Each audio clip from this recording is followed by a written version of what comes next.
नमस्कार मित्रांनो, विजय गुरव चॅनलवरती तुमचं मनापासून स्वागत. मित्रांनो, निसर्गातून काही ना काही बारीक सारीक गोष्टी आपल्याला खायला भेटत असतात.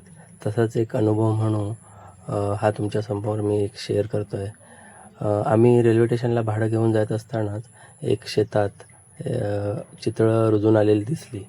मग आमचा मित्र संतोष खाली उतरून शेतात त्या सगळी चित्र काढत होता. एक साधारण मित्रांनो 15-20 मिनटं निघून गेली तरी पण संतोषला काही ती चित्र काढून होत नव्हती.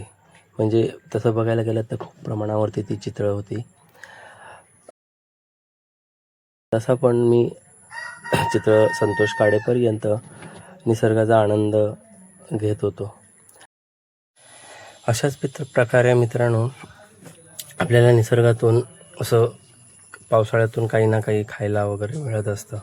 मे महिना आला की आंबा, फणस, पावसाळा आला की रोना म्हणजेच अळंबी, चितळं, अशा प्रकारे काही ना काही निसर्गातून आपल्याला मिळतच असतं. असा सुंदर व्हिडिओ पाहण्यासाठी विजय गुरव ऑफिशियल चॅनलला सबस्क्राईब नक्की करा. थँक्यू मित्रांनो.